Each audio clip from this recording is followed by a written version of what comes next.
നിങ്ങൾ ക്യാമറ ഉള്ള വീട്ടിൽ ജോലി ചെയ്താലും ക്യാമറ ഇല്ലാത്ത വീട്ടിൽ ജോലി ചെയ്താലും ക്യാമറ ഉള്ള വീട്ടിൽ വീട്ടുകാർ എവിടൊക്കെ ക്യാമറ വെച്ചിട്ടുണ്ട് എന്ന് കൃത്യ പൊസിഷൻ അറിഞ്ഞിട്ടേ നിങ്ങൾ ജോലി ചെയ്യുകയുള്ളൂ എന്ന് നിർബന്ധം പിടിച്ചാൽ ഫാമിലി വളരെ നിർബന്ധത്തോടെ പറയും ടോദ റബ യു ക്യാൻ ഗോ ടു ഓദോ.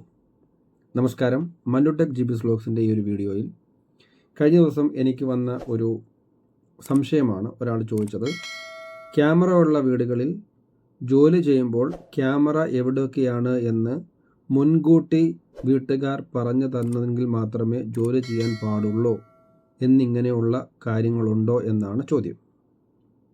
എൻ്റെ 6 വർഷത്തെ അനുഭവ പരിചയത്തിൽ ഇസ്രയേൽ വീടുകളിൽ അവർ ക്യാമറ വെക്കുന്നത് ജോലി സംബന്ധമായ ആൾക്കാരുടെ ഒബ്സർവേഷന് വേണ്ടി മാത്രമല്ല, ഏതു സമയത്തും യുദ്ധ സാഹചര്യമുള്ളൊരു വീട്ടിൽ ഒക്ടോബർ 7 പോലുള്ള സംഭവങ്ങൾ വന്നപ്പോൾ അവിടെയൊക്കെ നടന്ന കാര്യങ്ങൾ എങ്ങനെയാണ് എന്ന് പൊതുസമൂഹത്തിലേക്ക് അറിയാൻ സാധിച്ചത് ഓരോ വീടുകളിലും പാർപ്പിച്ചിരിക്കുന്ന ക്യാമറകൾ വഴിയാണ്. അതുകൊണ്ട് തന്നെ അവരുടെ വീട്ടിലേക്ക് വരുന്നവരും പോകുന്നവരും ആ വീട്ടിലെ സാഹചര്യങ്ങളും ഒക്കെ നിരീക്ഷിക്കുവാൻ ഓരോ മക്കൾക്കും കടമയുള്ളതുകൊണ്ടും അവരതിനെ ഉത്തരവാദിത്വ ചെയ്യുന്നത് കൊണ്ടുമാണ് ഓരോ വീടുകളിൽ ക്യാമറ വെക്കുന്നത്. ഈ ക്യാമറ എന്ന് പറയുമ്പോൾ ബാത്റൂമിലും ചേഞ്ചിങ് റൂമിലും പ്രൈവറ്റ് ബെഡ്റൂമിലും ഒഴിച്ച് ബാക്കി എവിടെയും അവർക്ക് ക്യാമറ വെക്കാനുള്ള റൈറ്റ് ഉണ്ട്. അത് അവരുടെ വീടാണ്. ഇനി അതല്ല, വരുന്ന കെയർ ഗീവേഴ്സിന് ക്യാമറയുടെ പൊസിഷൻ വളരെ വ്യക്തമായിട്ട് അറിഞ്ഞിട്ട് ജോലി ചെയ്യുന്നുണ്ടെങ്കിൽ തീർച്ചയായിട്ടും നാട്ടിലേക്ക് പോയിക്കൊള്ളുക. ഇത് പറയാൻ കാരണം, കഴിഞ്ഞ ദിവസം ഒരു ചാനലിൽ കണ്ടു, ഒരു സംവാദം പോലെയാണ് എന്നാണ് പറഞ്ഞത്. അതിനകത്ത് അഡ്വക്കേറ്റിൻ്റെ പേരൊക്കെ പരാമർശിക്കുന്നുണ്ട്. അഡ്വക്കേറ്റൊക്കെ ചോദിച്ചപ്പോൾ മനസ്സിലാക്കിയ കാര്യം, പുതിയതായിട്ട് കെയർ ഗീവേഴ്സോ ഒരു ജോലിയിൽ നിന്ന് മറ്റൊരു ജോലിയിലേക്ക് പോകുന്ന കെയർ ഗീവേഴ്സോ ഒരു വീട്ടിൽ ജോലി ചെയ്യാൻ സൈൻ ചെയ്യുന്നതിന് മുന്നേ തീർച്ചയായിട്ടും ആ ഫാമിലിയോട് കാൻഡിഡേറ്റ് ചോദിക്കണം, നിങ്ങൾ എവിടെയാണ് ക്യാമറ വെച്ചിരിക്കുന്നത് എന്ന് ചോദിച്ചാൽ അവരതിന് ഉത്തരം തന്നില്ല എന്നുണ്ടെങ്കിൽ നിങ്ങൾക്ക് ആ ജോലിയിൽ കയറേണ്ട കാര്യമില്ല എന്നിങ്ങനെയുള്ള കാര്യങ്ങളാണ് ഞാൻ പിന്നീട് വീഡിയോ കണ്ടപ്പോൾ മനസ്സിലായത്. ആരെയും കുറ്റം പറയാനോ താഴ്ത്തിക്കെട്ടാനോ ഒന്നുമല്ല. ഇത് ഞങ്ങൾ കൊണ്ടുവരുന്ന കെയർ ഗീവേഴ്സിനെയും കൂടെ ബാധിക്കുന്ന കാര്യമായതുകൊണ്ടും ഞങ്ങളെ വിശ്വസിച്ച് മുന്നോട്ട് കെയർ ഗീവേഴ്സ് വരുമ്പോൾ അവരുടെ മുന്നിൽ പച്ചയായ യാഥാർത്ഥ്യങ്ങൾ തുറന്നു കാണിച്ചില്ല എങ്കിൽ അവിടെ നമ്മളൊരു ചോദ്യചിഹ്നമാകും എന്നുള്ളത് കൊണ്ടുമാണ് ചാനൽ വഴി ഉള്ള കാര്യം പറയുന്നത്. ഒരപ്പച്ചനെയോ ഒരമ്മച്ചയോ നോക്കാൻ വരുമ്പോൾ അവർ ഇന്ത്യയിൽ നിന്നോ ഫിലിപ്പീനിൽ നിന്നോ ശ്രീലങ്കയിൽ നിന്നോ ആളെ എടുക്കുമ്പോൾ നിങ്ങളുടെ PCC ഫോട്ടോ, വീഡിയോ, പ്രസൻറ്റേഷൻ ഇങ്ങനെയുള്ള കാര്യങ്ങൾ മാത്രമാണ് നോക്കുന്നത്. നമ്മൾ മുംബൈ പോയി പഠിച്ച് കഷ്ടപ്പെട്ട് ട്രെയിനിങ് അറ്റൻഡ് ചെയ്ത് അതിൻ്റെ പിന്നിലെ ഹാർഡ് വർക്കൊന്നും അവർ അറിയുന്നില്ല. ഒരാളെ കിട്ടിക്കഴിഞ്ഞാൽ ആ വീട്ടിലേക്ക് അസൈൻ ചെയ്ത് കഴിഞ്ഞാൽ അവർ ആ വീടിൻ്റെ കാര്യങ്ങളും അവരുടെ ആചാരങ്ങളും അവരുടെ വീട്ടിലെ സിസ്റ്റമാറ്റിക് ആയിട്ടുള്ള കാര്യങ്ങളും ഒക്കെ അവർ പറഞ്ഞു തരും. അതൊക്കെ കൃത്യമായിട്ട് ചെയ്യുന്നുണ്ടോ എന്ന് അവർ വിലയിരുത്തുന്ന ഒരു ചാലകം മാത്രമാണ്, മീഡിയ മാത്രമാണ് ക്യാമറ. പൊതുവെ അപ്പച്ചനോ അമ്മച്ചോ കിടക്കുന്ന മുറിയിലും അവരുടെ ഹാള്, കിച്ചൺ, പിന്നെ മെയിനായിട്ട് അവരുടെ കാര്യങ്ങളിരിക്കുന്ന മുറികൾ, ഇവയിലെല്ലാം അവർ ക്യാമറ ഘടിപ്പിക്കുന്നത് നമ്മളെ വിശ്വസിച്ച് ആ വീട് ഏൽപ്പിക്കുമ്പോൾ നമ്മളെ വിശ്വസിക്കാൻ കൊള്ളാമോ എന്ന് 24 മണിക്കൂറും ആ വീട്ടിൽ വന്ന മക്കൾക്ക് നോക്കാൻ പറ്റില്ല എന്നുള്ള യാഥാർത്ഥ്യം മനസ്സിലാക്കി അവരായിരിക്കുന്ന അവസ്ഥയിൽ അവരുടെ ക്യാമറകളിൽ കൂടി കാണുവാൻ വേണ്ടിയാണ്. ഒരിക്കലും നിങ്ങളുടെ ബാത്റൂമിലോ ചേഞ്ചിങ് റൂമിലോ പ്രൈവറ്റ് റൂമിലോ ഒരു ക്യാമറയും ഇസ്രായേൽ ഫാമിലി വെക്കില്ല. രണ്ടാമത്തെ കാരണം, ക്യാമറ വെക്കുന്നത് എന്തുകൊണ്ടും കെയർ ഗീവേഴ്സിന് നല്ല കാര്യമാണ്. 2 ഉദാഹരണം.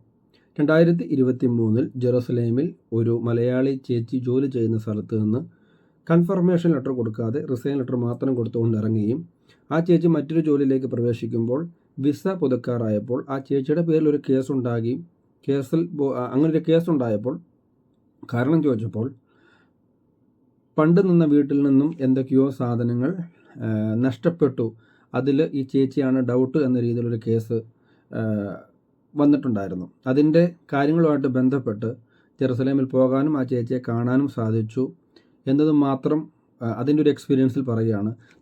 ഒന്നും ചെയ്യാനില്ല. അതിൻ്റെ അകത്ത് പോലീസുകാരും അല്ലെങ്കിൽ അഡ്വക്കേറ്റും ഒക്കെയാണ് ചെയ്യുന്നത്. ഏത് വിസയിൽ വന്ന ഇവിടെ ജോലി ചെയ്യുന്ന കെയർ ഗീവർ ആണെങ്കിലും, ഏത് ഡ്രൈവർ വിസ വന്നവരാണെങ്കിലും, ഏത് വിസ വന്നവർക്കും ഒരു പോലീസ് സ്റ്റേഷനിലേക്കും ഒരു വ്യക്തിയുടെ കാര്യങ്ങളിലേക്കും ഇസ്രയേൽ നിയമത്തിൻ്റെ അകത്തേക്ക് കയറി ചെന്ന് കാണാനോ കേൾക്കാനോ ഒന്നും പറ്റില്ല. അതിനൊക്കെ സോഷ്യൽ വർക്കേഴ്സ് ഉണ്ട്. ഇപ്പം നമുക്കെതിരെ ഒരു കേസ് വന്ന് നമ്മൾ പോലീസ് സ്റ്റേഷനിലേക്ക് പോയാൽ ആ പോലീസ് സ്റ്റേഷനിൽ വന്ന ഒരു 3-4 മണിക്കൂറിനുള്ളിൽ തന്നെ നമ്മുടെ ഏജൻസി അഡ്വക്കേറ്റിനെ വിടും. അല്ലാതെ പ്രൈവറ്റായിട്ട് അഡ്വക്കേറ്റിനെ വിട്ട് ഇറക്കിക്കൊണ്ട് വരാൻ ഇത് കേരളം അല്ല എന്നുകൂടി മനസ്സിലാക്കുക. രണ്ടാമത്തെ കാര്യം, അങ്ങനെ ക്യാമറ ചെക്ക് ചെയ്തപ്പോൾ ചേച്ചി അവിടെ നിന്നും വരുന്നതും പോകുന്നതുമായിട്ടുള്ള കാര്യങ്ങൾ കൃത്യമായിട്ട് പോലീസ് സംവിധാനത്തിൻ്റെ ശ്രദ്ധയിൽപ്പെടുകയും അതിൽ നിരപരാധിയാണെന്ന് തെളിയുകയും ചെയ്തതുകൊണ്ട് ചേച്ചിക്ക് പിന്നീട് ജോലി ചെയ്യാൻ മുന്നോട്ട് വിസയുമൊക്കെ കിട്ടി. ഇത് ഒന്നാമത്തെ ഉദാഹരണം. രണ്ടാമത്തെ ഉദാഹരണം, കുളിപ്പിച്ച അപ്പച്ചനെ ബാത്റൂമിൽ നിന്ന് പുറത്തേക്ക് ഇറക്കി കൊണ്ടുവന്നപ്പോൾ അവിടെ ജോലി ചെയ്തിരുന്ന ഇമയുടെ അശ്രദ്ധ മൂലം ഇമ കൊണ്ടുപോയ ചായ ആ തറയിൽ വീഴുകയും അപ്പച്ചൻ നടന്നു വന്നപ്പോൾ സ്ലിപ്പാവുകയും ചെയ്ത് തലയടിച്ചു വീണ സംഭവം, അത് ആ അമ്മച്ചി പോലീസിൽ കേസാക്കുകയും അത് ആ കെയർ ഗീവറിൻ്റെ നിരുത്തരവാദിത്വപരമായിട്ടുള്ള സമീപനമാണെന്ന് കേസ് കൊടുത്തുകൊണ്ട് പെടുത്താൻ ശ്രമിച്ചപ്പോഴും അവിടെയും രക്ഷകനായത് ഒളിഞ്ഞിരുന്ന ആ ക്യാമറയാണ്. അവിടെ 10 മണി മുതൽ 11:30 വരെയുള്ള സംഭവങ്ങൾ എടുത്തപ്പോൾ അമ്മച്ചി ചായ കൊണ്ടുവരികയും TV റൂമിലേക്ക് പോകുമ്പോൾ തട്ടി ആ ചായ വീഴുകയും അതിൽ സ്ലിപ്പായാണ് വീണതെന്ന് മനസ്സിലാക്കിയപ്പോൾ അവൻ രക്ഷപ്പെടുന്നു നിയമത്തിൻ്റെയും ക്യാമറയുടെയും സഹായത്തോടു കൂടി. മൂന്നാമത് മറ്റൊരു ഉദാഹരണം നമ്മൾ കണ്ടതാണ്. ജെറുസലേമിൽ ഒരു അപ്പച്ചൻ കിടന്നുറങ്ങുന്നു. അപ്പച്ചൻ ശ്വാസം ആവശ്യം അല്ലെങ്കിൽ ഓക്സിജൻ്റെ സപ്പോർട്ട് ആവശ്യമാണെന്നിരിക്കെ തൊട്ടിപ്പുറം അടിച്ച് സെറ്റായി കോൺ തെറ്റി കിച്ചണിലിരുന്ന് ഓംപ്ലേറ്റ് അടിച്ച് ആ ഓംപ്ലേറ്റിൻ്റെ പാത്രം കരിഞ്ഞിരിക്കുകയും ആ അപ്പച്ചനെ നോക്കേണ്ട രാത്രിയിൽ ഒബ്സർവ് ചെയ്യേണ്ടവൻ അവിടെ അടിച്ചു കോൺ തെറ്റി തറയിൽ കിടക്കുന്ന CC ക്യാമറ ദൃശ്യം നമ്മൾ കണ്ടതാണ്. അവിടെ ആരുടെ ഭാഗത്താണ് തെറ്റ്? ആ കെയർ ഗീവറിൻ്റെ ഭാഗത്താണ്. ആ വീട്ടിൽ ആ ക്യാമറ ഇല്ലായിരുന്നുവെങ്കിൽ ഒരുപക്ഷെ മരണത്തോട് മല്ലിട്ടടിച്ച് ആ മനുഷ്യൻ മരിക്കുമ്പോൾ ആ കെയർ ഗീവർ അവിടെ നിന്ന് രക്ഷപ്പെടുമായിരുന്നു. ഇതാണ് ക്യാമറയുടെ ഗുണം. ആരെങ്കിലും നിങ്ങളെ തെറ്റിദ്ധരിപ്പിച്ചാൽ നിങ്ങൾ പെട്ടിയും പ്രമാണവും എടുത്ത് പഠിച്ച് കഷ്ടപ്പെട്ട് ട്രെയിനിങ് പൂർത്തീകരിച്ച് ഇസ്രയേലിലേക്ക് വന്നിരുമ്പോൾ ഒരു വീട്ടിലേക്ക് ചെന്ന് കഴിയുമ്പോൾ നിങ്ങൾ അങ്ങോട്ട് കയറി ഇരുന്നിട്ട് എക്സ്ക്യൂസ് മീ എവിടെയാണ് ക്യാമറ ഇരിക്കുന്നത് എന്നൊക്കെ ചോദിച്ചാൽ അവർ നിങ്ങളെ സംശയിക്കത്തേ ഉള്ളൂ. മനസ്സിലായോ? നമ്മളാരും മന്ത്രിമാരൊന്നുമല്ല. ഇവിടെ കെയർ ഗീവർ ഹോം കെയർ ജോലിക്കാണ് വന്നിട്ടുള്ളത്. അതുകൊണ്ട് തന്നെ അവർക്ക് അവരുടെ ഇഷ്ടമുള്ളിടത്ത് ഞാൻ നേരത്തെ പറഞ്ഞ 3 സെക്ഷൻ ഒഴിച്ച് ബാക്കി എവിടെയും ക്യാമറ വെക്കാനുള്ള കാര്യങ്ങളുണ്ട്. അവരുടെ അപ്പച്ചൻ നന്നായിട്ട് ഭക്ഷണം കഴിക്കുന്നുണ്ടോ, കെയർ ചെയ്യുന്നുണ്ടോ, അപ്പച്ചനെ പരിപാലിക്കുന്നുണ്ടോ, അപ്പച്ചന് അല്ലെങ്കിൽ അമ്മച്ചിക്ക് ഫിസിയോതെറാപ്പി കൊടുക്കുന്നുണ്ടോ, നന്നായിട്ട് കെയർ ചെയ്യുന്നുണ്ടോ, അതോ അമ്മച്ചിയെ കൊണ്ട് ഇരുത്തിയിട്ട് അപ്പുറേ പോയിരുന്ന് ഫോൺ വിളിക്കുകയാണോ, അല്ലെങ്കിൽ മറ്റ് കാര്യങ്ങളിലേക്കാണോ, അത് അമ്മച്ചി അപ്പച്ചനെ വിട്ടിട്ട് കെയർ ഗീവേഴ്സ് പുറത്തു പോകുന്നുണ്ടോ എന്നിങ്ങനെ കാര്യങ്ങളെക്കുറിച്ച് ജീവനും സ്വത്തിനും സമാധാനത്തിനും സന്തോഷത്തിനും കെയർ ഗീവേഴ്സിന് ആ വീട്ടിലൊരു പേടി ഉണ്ടാകണം എന്നുള്ള സൈക്കോളജിക്കൽ മൂവ്മെൻറ്റും ഉള്ളതുകൊണ്ടാണ് ഒരു വീട്ടിൽ കെയർ ഗീവറായി വെക്കുമ്പോൾ കൂടുതൽ വീടുകളിലും ക്യാമറ ഉള്ളത്. പലരും ക്യാമറ വെക്കണം എന്ന് റിക്വസ്റ്റ് ചെയ്യുന്ന മലയാളീസിനെയും കെയർ ഗീവേഴ്സിനെ ഞാൻ കണ്ടിട്ടുണ്ട്. വളരെ നല്ല കാര്യമാണ്. കാരണം അത് നമുക്ക് മനസ്സമാധാനമാണ്. നമ്മൾ ജോലി ചെയ്യുന്നത് ആത്മാർത്ഥതയോടുകൂടിയാണെങ്കിലും പല വീടുകളിലും അവൻ ജോലി ചെയ്യുന്നില്ല അല്ലെങ്കിൽ അവൾ ജോലി ചെയ്യുന്നില്ല, ഫുൾ ടൈം മറ്റ് കാര്യങ്ങളിലാണ് എന്ന് പറയുമ്പോൾ you can check your CC camera എന്ന സധൈര്യം പറയാൻ നമുക്ക് സാധിക്കണമെന്നുണ്ടെങ്കിൽ നമ്മുടെ ഡെഡിക്കേഷൻ കാണിക്കാൻ, അത് കണ്ട് ഒപ്പിയെടുക്കാൻ നമ്മൾ പോലും അറിയാതെ ഒരു ക്യാമറ ആ വീട്ടിലുണ്ട് എന്ന ബോധ്യത്തിൽ നിൽക്കുമ്പോഴാണ് നമുക്ക് ഒരു ഉത്തരവാദിത്വം കൂടുന്നത്. ആരെങ്കിലും ഒന്ന് പേടിക്കുന്നില്ല, അത്രയേ ഉള്ളൂ. സോ ക്യാമറ ഒരിക്കലും നമ്മളെ കടിച്ചു വിഴുങ്ങില്ല. നമ്മളല്ലാതായി മാറി നമ്മുടെ പേഷ്യൻറ്റിനെ മനസ്സിലാക്കാതെ, റിയാലിറ്റി മനസ്സിലാക്കാതെ, ആ പേഷ്യൻറ്റിൻ്റെ അവസ്ഥകളെ മനസ്സിലാക്കാതെ നമുക്ക് എവിടെയാണോ മടി വരുന്നത് അവിടെയാണ് ക്യാമറ നിങ്ങളുടെ കണ്ണുറപ്പിക്കുന്നത്. ആരെങ്കിലും വന്ന് ക്യാമറ പൊസിഷൻ കാണിച്ചു തരണം, അല്ലെങ്കിൽ അഡ്വക്കേറ്റിൻ്റെ അടുത്ത് പോകാം, അല്ലെങ്കിൽ കവലവേദിൻ്റെ അടുത്ത് ചോദിക്കാം, ഏജൻസിയോട് ചോദിക്കാം, എന്നിട്ട് മാത്രം സൈൻ ചെയ്താൽ മതി എന്നിങ്ങനെയുള്ള കാര്യങ്ങൾ നിങ്ങൾക്ക് പറഞ്ഞു തന്നുവെങ്കിൽ അത് ശുദ്ധ മണ്ടത്തരവും പൊട്ടത്തരവുമാണ് എന്ന് പച്ചയ്ക്ക് പറയേണ്ടി വരുന്നത് ഒരു ചാനൽ ഉള്ളതുകൊണ്ടാണ്.